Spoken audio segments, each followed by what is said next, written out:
Now, there's a chain of rehab centres connected to the controversial Church of Scientology. It's called Narconon and uses the teachings of founder L Ron Hubbard to treat people for various addictions. There's even one clinic here in Australia, but the organisation is facing some tough questions after 3 people died while in their care. Stacey Dawn Murphy was the apple of her father's eye. The beautiful 20-year-old former cheerleader dreamed of becoming a veterinary assistant. But Stacey died this summer, a life cut short under mysterious circumstances. This is a smile, the cheerful, bubbly appearance that you would see her whole life. Stacey's father, Robert, and stepmother, Susan, say Stacey had struggled with an addiction to Oxycontin, but Stacey wanted to be drug-free.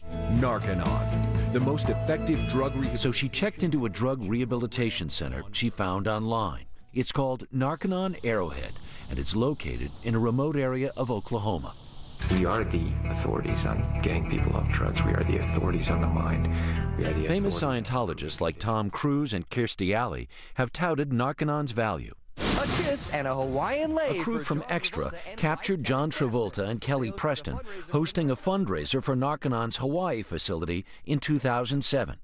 Narconon claims 62 treatment centers around the world, including 19 in the U.S. Compared to other rehabs, we're the best. Narconon's method of rehabilitation is unorthodox.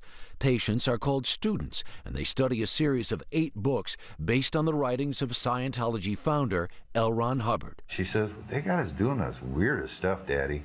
She says, we have to sit in front of another student and yell at them and curse at them and say awful things about them, and they're not allowed to react in any aspect whatsoever. I can't even believe it. It works. Narconon advertises itself as a non-medical rehabilitation program. Its unconventional methods include 5 hours a day in a sauna for 30 straight days and megadoses of the vitamin niacin. Drug residues. Hubbard claimed the program will rid a body of the toxic residue of drugs. He believed any drug is essentially a poison, and even medicines create a barrier to spiritual well-being. 6 weeks into Stacey Murphy's stay, she went home for a one-day visit.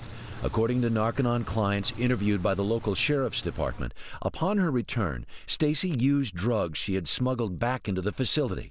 The sheriff's report says she was put in a withdrawal unit, where she was left unsupervised for several hours. By the time a staff member looked in on her, she was dead. But Stacey Murphy isn't the first person to die at Narconon's Arrowhead facility here in Oklahoma. In fact, she's the 3rd person to die here in less than a year. Family members of the deceased are mystified that law enforcement and regulatory agencies haven't done more to investigate. Hillary Holton was just 21 years old when she died in her Narconon dorm room in April. The cause of death has not yet been determined. Gabriel Graves was the father of 2 beautiful girls. The 32-year-old was found dead in his bed at Narconon last October. It seems like it was just yesterday. Gabe's mother and stepfather, Shirley Ann and Emmett Gillum, say they want answers from Narconon too. I felt like they were leading me to believe he overdosed, and I was devastated. But the autopsy report showed only trace amounts of morphine in Gabe's system, and the cause of death remains a mystery. We learned the only doctor affiliated with the facility does not work there full-time. A nurse was found guilty of Medicaid fraud, and other staff members have criminal records as well. But Narconon supporters like Dr. David Root, who has a workplace health practice, says Narconon's holistic approach can and does work.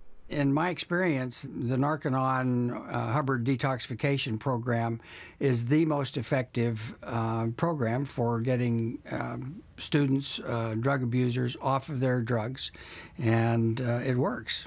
Still, the number of recent deaths at the Narconon Arrowhead facility in Oklahoma is alarming.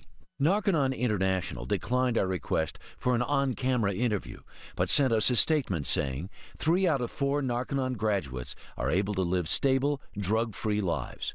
Narconon Arrowhead CEO Gary Smith says his facility has a 90-day intensive training program for staff, and employs licensed nurses and certified drug counselors. As for the deaths at Narconon Arrowhead, Smith says he would like to comment, but can't, due to federal privacy laws. He says, our deepest sympathies go out to those families, and our prayers are with them. It'll be interesting to see how that compares to the death rates in other rehab clinics to know whether it's unusual or not, I suppose. Yes, because we just associate Scientology with dodginess, but interesting story.